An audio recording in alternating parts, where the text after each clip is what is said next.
Gupkar alliance lieutenant governor Manoj Sinha से मिलने जा रहा है। भारतीय जनता पार्टी का भी एक प्रतिनिधिमंडल लेफ्टिनेंट गवर्नर मनोज सिन्हा से मिलने जा रहा है।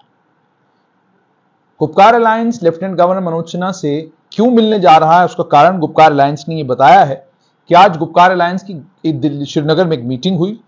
उस मीटिंग में कश्मीरी पंडित समुदाय के लोगों को घाटी में जो टारगेट किया जा रहा है, जो चिन्हित करके उनको गोली मारी जा रही है, इस चीज का संज्ञान लेते हुए गुपकार अलायंस ने यह कहा है कि डॉक्टर फारूक अब्दुल्ला, महबूबा मुफ्ती, मोहम्मद सिफ्तार गामी, मुजफ्फर अहमद शाह, उनकी जो गुपकार में नेशनल कॉन्फ्रेंस के अध्यक्ष डॉक्टर फारूक अब्दुल्ला का घर है, वहां पर उनकी आज मीटिंग हुई। उस मीटिंग में उन्होंने ये बताया कि कश्मीरी पंडित समुदाय के कुछ लोग उनसे मिलने के लिए आए। कश्मीरी पंडित समुदाय के लोगों ने उनको साफ तौर पर यह कहा कि हम असुरक्षित महसूस कर रहे हैं घाटी में, और हम चाहते हैं कि या तो हमारी सुरक्षा का प्रॉपर बंदोबस्त हो, अगर सुरक्षा का प्रॉपर बंदोबस्त नहीं होता तो हम घाटी छोड़कर जम्मू जाने पर मजबूर हो जाएंगे। यानी एक बार फिर से कश्मीरी पंडित समुदाय का पलायन। और किस समुदाय का पलायन? जिस समुदाय को प्राइम मिनिस्टर्स पैकेज के तहत घाटी भेजा गया था, जिस समुदाय के बच्चों को घाटी में नौकरियां दी गई थी ताकि वो प्राइम मिनिस्टर्स पैकेज के तहत घाटी में जाएं, वहां के एनवायरनमेंट के साथ, वहां के माहौल के साथ घुल मिल जाएं, और फिर आहिस्ता आहिस्ता कश्मीरी पंडित समुदाय का रिहेबिलिटेशन घाटी में शुरू किया जाए। वो अपने गांव में, अपने शहर में, जहां के भी वो रहने वाले हैं, वहां जाकर रहना बसना शुरू करेंगे। लेकिन प्राइम मिनिस्टर्स एम्प्लॉयमेंट पैकेज के तहत नौकरी करने के लिए तो कश्मीरी पंडित समुदाय के बच्चे घाटी जाते हैं, लेकिन ईद हो, दिवाली हो या कोई भी पर्व हो, वो पर्व मनाने के लिए वापस वो घर आते हैं। और मैं इसमें जब ईद की बात कर रहा हूं तो मैं उन मुसलमानों की बात भी कर रहा हूं जो मुसलमान घाटी छोड़कर जम्मू आए और आज जम्मू में रह रहे हैं। अब सवाल यहां पर यह कि प्राइम मिनिस्टर्स एम्प्लॉयमेंट पैकेज के तहत चूंकि कश्मीरी पंडित समुदाय के बच्चों को नौकरियां दी गई, उसके बाद जाकर उनके लिए वहां पर रहने का बंदोबस्त किया गया, अलग अलग जगह पर कॉलोनीज तैयार की गई, वो जो कैंप्स तैयार किए गए वहां पर उन्हीं कैंप्स में कश्मीरी पंडित समुदाय के ये लोग रहते हैं। उनकी बहुत सारी दिक्कतें हैं, बहुत सारी परेशानियां हैं, वो अपनी दिक्कतों और परेशानियों को लेकर सरकार के समक्ष जाते हैं, लेकिन इसी समुदाय के लोगों का ये कहना है कि हमारी कोई नहीं सुनता। आज गुपकार अलायंस ने मीटिंग की। मीटिंग करने के बाद गुपकार अलायंस ने यह कहा कि कश्मीरी पंडित समुदाय के कुछ लोग हमारे पास आए, जिन लोगों ने हमको ये कहा कि यहां पर हम अपने आप को असुरक्षित महसूस करते हैं, इसके चलते हम लोग घाटी छोड़कर जम्मू वापस जाने पर मजबूर हो सकते हैं, हमारे सुरक्षा का पक्का इंतजाम किया जाए। गुपकार ने कहा हमने आपकी बात सुनी है, यही बात हम लेफ्टिनेंट गवर्नर मनोज सिन्हा को भी सुनाएंगे। दूसरी तरफ भारतीय जनता पार्टी के प्रदेश अध्यक्ष रविंदर रैना ने भी आज एक प्रेस वार्ता की, और उस प्रेस वार्ता में भारतीय जनता पार्टी के अध्यक्ष रविंदर रैना ने यह कहा कि घाटी में कश्मीरी पंडित समुदाय के लोग घबराए हुए हैं, डरे हुए हैं, क्योंकि आतंकवादियों ने जो उन्हें निशाना बनाना शुरू कर दिया है उसके कारण वो परेशान हैं। ये बात मैंने ऑलरेडी केंद्रीय गृह मंत्री के साथ की है, और अब मैं इसी बात को 15 तारीख को लेफ्टिनेंट गवर्नर मनोज सिन्हा के समक्ष रखूंगा, और उम्मीद और तवक्का मुझे उनसे यह है कि वो कश्मीरी पंडित समुदाय की जितनी भी ये परेशानियां और दिक्कतें हैं, इन तमाम परेशानियों और दिक्कतों को सुने, और सुनने के बाद फौरन उनका निपटारा करें। सवाल यह है कि गुपकार अपनी मीटिंग्स कर रहा है, बीजेपी के नेता अपनी मीटिंग्स कर रहे हैं, उसके अलावा अन्य और बाकी पॉलिटिकल पार्टीज भी, कांग्रेस का भी आज एक कांग्रेस लीडर भी आज राहुल भट्ट के घर परिवार के लोगों के साथ उन्होंने मुलाकात की। मुलाकात करके उन्होंने राहुल भट्ट की शहादत के ऊपर अपनी संवेदनाएं व्यक्त की।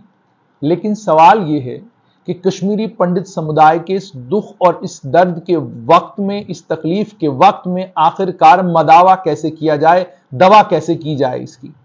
अगर आप कश्मीरी पंडित समुदाय की बात करेंगे तो समुदाय साफ तौर पर यह कहता है कि जब राहुल भट्ट को ढूंढकर चिन्हित करके उसको गोली मारी जाती है, तो इसका मतलब यह कि इनसाइडर्स जॉब है। कुछ लोग हैं अंदर से जो आतंकियों के साथ मिले हुए हैं, और उन्हीं की मिलीभगत से यह संभव हो पाया कि आतंकी तहसीलदार ऑफिस के अंदर गए और राहुल भट्ट को ढूंढा, और ढूंढने के बाद राहुल भट्ट को गोली मार दी। दूसरी तरफ कश्मीर पंडित समुदाय के लोग ये भी कहते हैं कि प्राइम मिनिस्टर के इस एम्प्लॉयमेंट पैकेज के तहत जो नौकरियां हमको दी गई, उन नौकरियों का मकसद असल में यह था कि कश्मीरी पंडित समुदाय के बच्चे घाटी जाएंगे, घाटी के माहौल में, घाटी के एनवायरनमेंट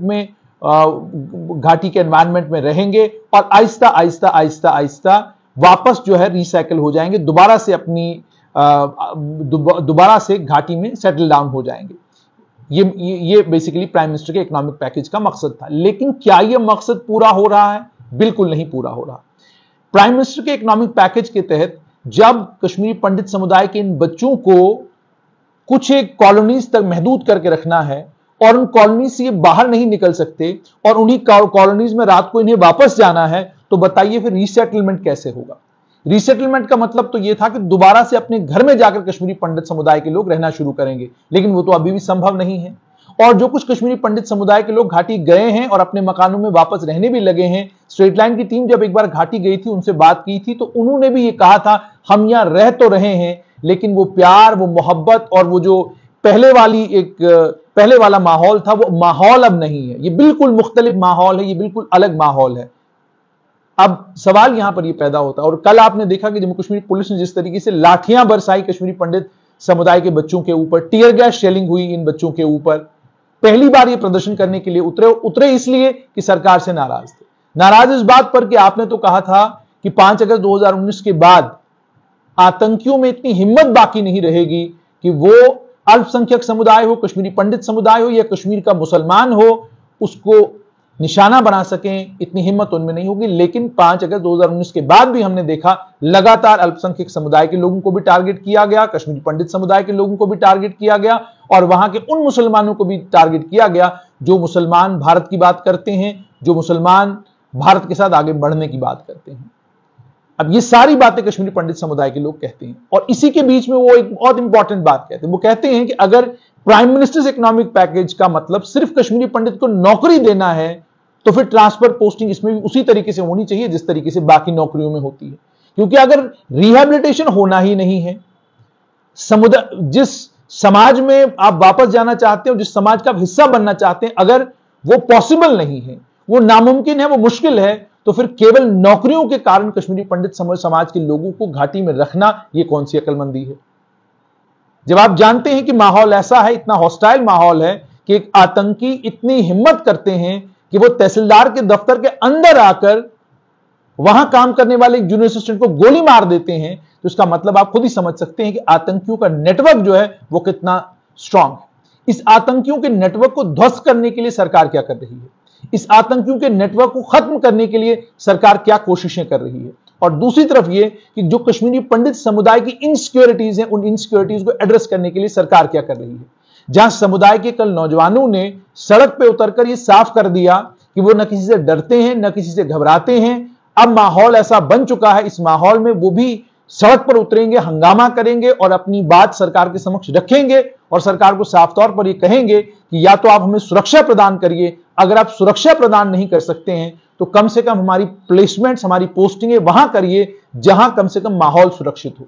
ये मांग ऑलरेडी उनकी तरफ से आने लगी है। इस मांग को कल डिविजनल कमिश्नर ने भी एक फौरन एक ऑर्डर निकाला जिसमें कुछ एक सरकारी कर्मचारियों को जो है उन्होंने कहा कि जी फलां फलां जगह पर आपको भेजा जा रहा है, वहां पर अब आप जॉब करेंगे। लेकिन ये शॉर्ट टर्म मेजर है कि आपने देखा कि अब माहौल इस वक्त थोड़ा गर्म है, उस गर्म माहौल को ठंडा करने के लिए फौरन आपने एक वे आउट निकाला, लेकिन ये परमानेंट वे आउट नहीं है। आपको कश्मीरी पंडित समुदाय के इन बच्चों के लिए जो कश्मीर घाटी में जाकर नौकरियां कर रहे हैं और उस समाज में दोबारा से शामिल होना चाहते हैं, उस समाज का दोबारा से हिस्सा बनना चाहते हैं, तो बहुत ज्यादा जरूरी है कि उनकी ट्रांसफर पोस्टिंग का जो सिलसिला है, उस ट्रांसफर पोस्टिंग को भी बाकी ट्रांसफर पोस्टिंग्स की तरह रखा जाए।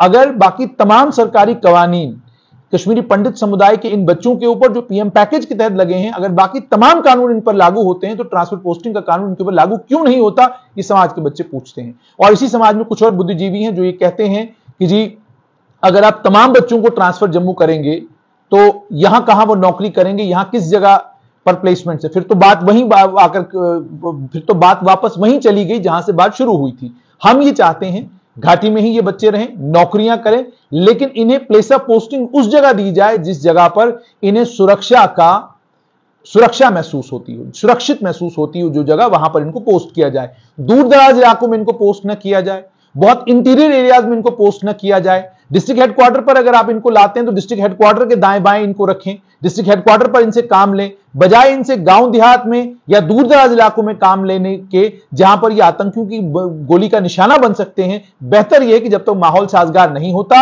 आखिरी बंदूक घाटी में खामोश नहीं होती, तब तक कम से कम इन कश्मीरी पंडित बच्चों की पोस्टिंग्स वहां पर कर दी जाएं जिन जगहों पर ये अपने आप को सुरक्षित महसूस करें, जिन जगहों पर इन्हें यह महसूस हो कि यहां पर ये आराम के साथ अपना काम कर सकते हैं। दूसरा, कश्मीर की सिविल सोसाइटी से भी अब कश्मीरी पंडित समाज के लोगों ने साफ तौर पर यह कहना शुरू कर दिया है कि आपको इस तरह के कत्लों के ऊपर खामोश नहीं रहना होगा। आप टेररिस्ट को मिलिटेंट नहीं कह सकते, आप आतंकवादी को आतंकवादी ही कहें। अब आप ये टर्मिनोलॉजी में टेररिस्ट और मिलिटेंट की टर्मिनोलॉजी, यानी आप मिलिटेंट की टर्मिनोलॉजी पसंद करते हैं ज्यादा इस्तेमाल करना, टेररिस्ट की टर्मिनोलॉजी इस्तेमाल नहीं करते, तो आपको करनी होगी। और आपको साफ तौर पर बाहर आकर यह कहना होगा कि हम कश्मीरी पंडित समाज के अपने भाइयों के साथ इसमें खड़े हैं और आतंकियों का मुकम्मल तौर पर सामाजिक बहिष्कार करना होगा। जब आप आतंकियों का मुकम्मल तौर पर सामाजिक बहिष्कार करेंगे, जब उनको कोई जगह ठहरने के लिए, रुकने के लिए, शहर में बैठने के लिए नहीं मिलेगी, उसके बाद ही जाकर संभव हो पाएगा कि घाटी से आतंकवाद मुकम्मल तौर पर खत्म हो, कश्मीरी पंडित समुदाय के लोग वहां पर आराम के साथ बैठ सकें, बस सकें।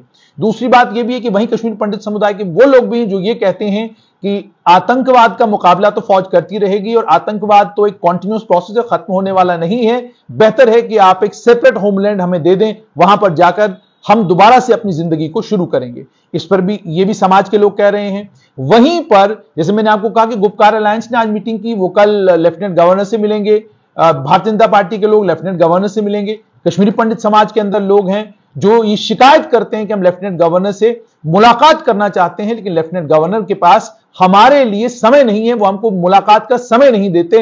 अभी तक कोई भी बड़ा कश्मीरी पंडितों का डेलीगेशन लेफ्टिनेंट गवर्नर से मुलाकात नहीं कर पाए। इसकी क्या वजह है? लेफ्टिनेंट गवर्नर हमसे मुलाकात करेंगे तो हम अपनी बात उनके समक्ष रख पाएंगे, उन्हें तब जाकर पता चलेगा कि समाज की दिक्कतें क्या हैं, परेशानियां क्या हैं, और तभी जाकर ये सारी दिक्कतें रिड्रेस होंगी। कहानी ये सारी है और इन तमाम चीजों पर चिंतन मंथन हो रहा है। लेकिन राहुल भट्ट के पिताजी, आज मेरी उनसे मुलाकात हुई, टूट गए हैं।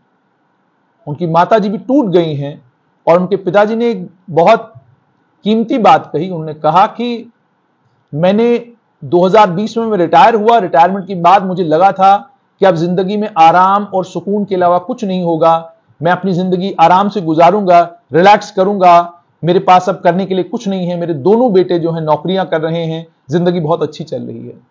मगर आतंकवादियों ने मेरी जिंदगी को इस तरीके से दोबारा से परेशान कर दिया है कि मैं दोबारा से उसी चक्की में आ गया हूं जिस चक्की से मैं बाहर निकल कर आया था। यानी जिंदगी दोबारा से वहीं से शुरू करनी है जहां पर रिटायरमेंट के बाद मैंने जिंदगी को छोड़ा था।